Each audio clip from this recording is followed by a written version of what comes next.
And welcome to yet another day of Pauper Commander January. This time we're going the Izzet route with one of the better Izzet commanders out there, the Beam Splitter Mage. It is Izzet doing what Izzet does best, which is putting out a bunch of dudes and slinging a bunch of spells. So this deck's built around Beam Splitter Mage, which pretty much whenever you cast an instant or sorcery spell on it, you copy it and put it on a different creature.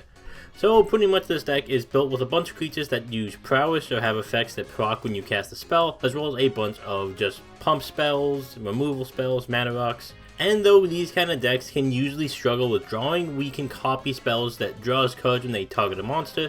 So that's why we have a pretty significant amount of draw spells, kind of keep the gas always there.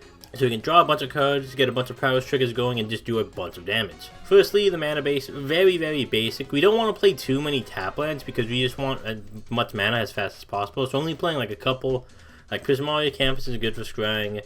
Swiftwater Cliffs is good enough. Path of Ancestry lets us scry as well. And then Command Tower, Island, Mountain. We tried to keep the dual lands pretty low just because this is a pretty aggressive deck, so we don't want to be hindered by tap lands too much. Mana rocks are also just as basic, just the Signet, the Ornament, and Mind Stone, so nothing too fancy there. Removal will also pretty light on just one Lightning Bolt just because it's always good to have. One mana removal is not the worst. Same reason we're playing Flame Slash. And in Fire Prophecy, 2 mana removal, but it lets us get a new draw into our hand because we can pretty much put one to the bottom of the deck to draw a card. So it's decent enough that we're playing it. And then speaking of draw, let's go over the draw spells we're playing. So we have Accelerate. So a lot of these card effects aren't too significant, like they don't do too much things, but we're playing them because they draw a card. And since they target a creature, it can get copied and we draw 2 cards instead of just 1, so we get 2 for the price of 1. So Accelerate can give a creature haste, so this is one of the better ones because if we have a dude who grows really high, we give him haste. Bada boom, we draw 2 cards. Bottom of Raids gives a target creature plus X plus 0 to end of turn, where X is just whatever you pay, and you draw a card at the beginning of the next end step, so even if you don't use its effect, you still get the draw cards. Cerulean Rift, this is one of the ones I'm talking about where it's not too crazy of an effect, it just makes a creature blue, and then it gets untapped, but you draw a card, which is why we're playing it, and it's only 1 mana, so we're pretty much playing a lot of cards that only cost 1 mana that can do this draw card effect. Chilling Trapped, even though it gives a creature -4/-0 to end of turn, since we control a wizard because our wizard is a commander. Our commander is pretty much always gonna want to be on the field, and it costs really low, so we can usually cast it even if it gets removed. This is one of the ones that, even though we're debuffing our creatures, it's pretty much to tie it over to the next turn by drawing us 2 cards instead of just 1, even though we are only targeting our own guy. Cloak of Feathers gives something creature and you draw a card. Crimson Wisp makes a creature red and haste and you draw a card. Expedite gives a creature haste and you draw a card. Faithless Looting is a classic draw 2 discard 2 with flashback. Fist of Flame lets you draw a card and until the end of turn, each creature gains trample, +1/+0 for each card you draw this turn. I had to struggle saying that sentence. But this one's also very good since we're drawing a lot of cards. We can give us a pretty significant +1/+0 boost. And it also gets trample to as an added bonus, and we get a draw card off it. Fleeting Distraction, another one where we're just playing the draw card and the target creature. Well, when it says target creature, we usually are targeting our Beam Splitter Mates because that will enable the copy ability to let us draw 2 cards. Frantic Search, just a free spell. It's 3 mana, draw 2 cards, discard 2, but then we untap the 3 lands so we usually pay for it. Inside Out, it switches a creature's power and toughness, which is a funny effect, but we're only playing it for the draw card effect. Leap gives the creature flying and you draw a card. Ponder, we look at the top 3, we can shuffle, or we can put them all back in any order and we draw a card, classic. Purtain, draw 2 discard card, another classic. Quick Change pretty much makes it colors change, but you were playing it for the draw card effect. Refocus untaps creature and you draw a card. Renegade Tactics makes a creature can't block this turn and you draw a card. Shadow Wisp gives the creature Shadow, which could make a creature unblockable, which could be very good, especially if you have some of the ones that can pump up to really high levels. And you get a draw a card. Step through Space makes a creature unable to be blocked and draw a card. Stream of Unconsciousness is another one where we're just drawing a card by making a creature, namely Beam Splitter Mage, lower stats to draw cards. Treasure Cruise, we are a spell slinging deck, so we are going to have a huge graveyard to be able to delve this pretty easily, and we get to draw 3 cards. And an Updraft gives a creature flying, and we draw a card at the beginning of our next turn. More things that we're targeting with: Bargains go our pump spells, give a targeting attacking creature +2/+0 to end of turn, and then each non-human creature gains trample. We're kind of playing a mixture of human and non-human, so it could come up, it could not come up. But the fact that giving all our dudes trample and 2 creatures +2/+2 is very strong. Brute Strength gives a creature +3/+1 in trample. Enthusiastic Study gives a creature +3/+1 in trample, and we also learn, which in this case, since learn you can't get lessons, it's pretty much usually discard 1 and draw 1. Kick in the Door gives a creature a +1/+1 counter and haste till end of turn, and it can be blocked by walls. That last effect's not too relevant. and then we venture into the dungeon as an added bonus. We're not playing like any of like the Monarch or Initiative or like any of that stuff, but we're pretty much playing this just for the boost, and we do get a scry 1-2 or do whatever dungeon we want to do for whatever reason. Reckless Charge is +3/+0, plus it has flashback, so we can cast it twice to give a pretty decent chunk of this stat boost. Run Amok gives a creature +3/+3 in trample. Rush of Adrenaline gives a creature +2/+1 in trample.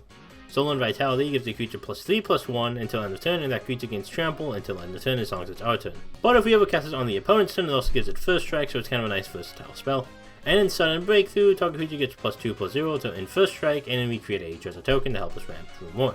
We're playing a Goblin Electromancer. Pretty much this counts all our instant sorceries by 1, so pretty much makes it so almost all instant sorcery spells are only going to cost the 1 mana, colored mana that they need to be cast. And then because we're playing so many spells, we're playing a small burn packet, so we got Thermal Alchemist, which tap deal 1 damage to each opponent, and then whenever you cast a sorcery spell, it gets untapped, and then we're casting so many spells, it's going to do a lot of burn damage pretty wide, pretty quickly. Same with Kashyyyk Flame Breather, except that you don't need to tap it, it just straight up deals 1 damage whenever you cast a non-creature spell, so that includes our mana box. And then Firebrand Answer, pretty much the exact same thing as the Fire Breather, just with worse stats.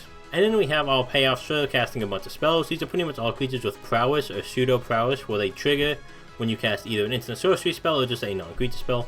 So we got Aven Windmage, which is 1 when you cast an instant sorcery spell, because it's +1/+1 and it's a flyer. Bloodfire Expert, just a 3/1 with prowess. Burning Prophet makes it when you ever cast an non-creature spell, it gets +1/+0 to end the turn, and then we also get a Scry 1, so we get to kind of dig through our deck a little bit to make sure we get good draws. Jordan Forge Chanter, 1 from Bro. It's just another prowess card, but that is War 2, where you have to pay 2 life, which is pretty nice and pretty convenient. Elusive Spellfist gets +1/+0 to end the turn and can't be blocked whenever a non-creature spell is cast, so if we're casting a lot of them, we can pump this up to make an unblockable creature that gets pretty out of hand pretty quickly. Festival Crasher, a Pauper staple. Whenever you cast an instant sorcery, it gets +2/+0 to end of turn, so we can grow this guy to really high levels. Fire Urchin gets +1/+0 to end of turn whenever you cast an instant sorcery spell. It does have trample too, as a nice little bonus. Ingenious Scab, another prowess, but we can also pay a blue and give it +1/+0 to end of turn, so we can kind of boost it up slightly every now and again, and if we have extra mana to spare. This guy, Wind Scout, just a 2/1 flying prowess. Jehessin Thief, pretty much another prowess, and when it deals combat damage, we get a draw card, which is pretty nice and convenient. Killing Fiend, one of the stars of the deck, one of the ones we're going to be making unblockable to give flying as much as we can, and also trample.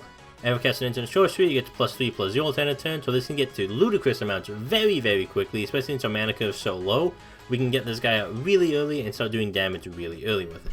Lightning Visionary, just a 2/1 prowess. Lotus Path Djinn, a 2/3 flying prowess. Mistral Singer, just a 2/2 flying prowess. Monetary Swishspear, another classic since the downshifting of it. The 1/2 haste for 1 mana that also has prowess.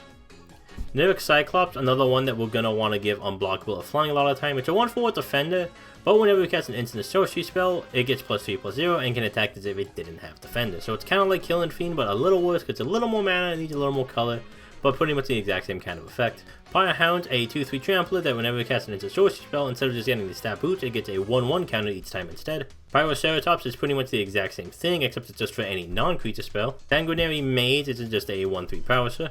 Spellgorger Weird is the same as the Powerhound and Pyroceratops, where non-creature spell gets 1/1 counter. Spellweaver Eternal, just a 2/1 prowesser that has Afflict 2, so whenever it becomes blocked, the defending player loses 2 life, so they're burning even more damage if they decide to block this. Thorn Moloch, I don't know if I said that right, just a 2/2 prowesser, and it has first strike as long as it's attacking, which it almost always is. You're pretty much always going to be attacking with this deck because you just want to win as fast as possible. It's very aggressive. And the last card is the Wee Dragonauts, very similar to the Nivik Cyclops and the Killing Fiend. It's a 1/3 flying that when you cast an instant sorcery spell, it gets +2/+0 to end of turn. And since it has flying, you can kind of use that stat boost to attack anyone who doesn't have anything with reach of flying or any way to take care of it.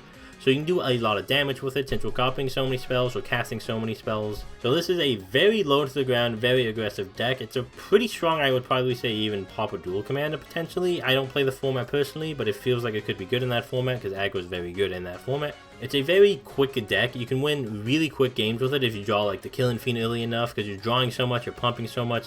And you can do a lot of damage with the Commander damage by pumping Beam Splitter Mage so much and making him trample, unblockable, what have you. And you can deal in damage to opponents very quickly if they don't have any blockers up at the time. So, and since Commander damage is only 16 in Pauper Commander, you can reach that threshold pretty quickly with Beam Splitter Mage. Anyways, that is the deck. Thank you all for watching. If you're interested in playing Pauper Commander, there is a link in the description below to a Discord server with a very active Pauper Commander community, as well as a list to this deck if you want to make any changes to it. There's a lot of ways you can make this deck, because there's so many cards that kind of pump or target and draw. There's so many ways to play this deck. It's a very fun deck to build. You pretty much just pick your poison or whatever spell you want to cast. Anyways, see you tomorrow.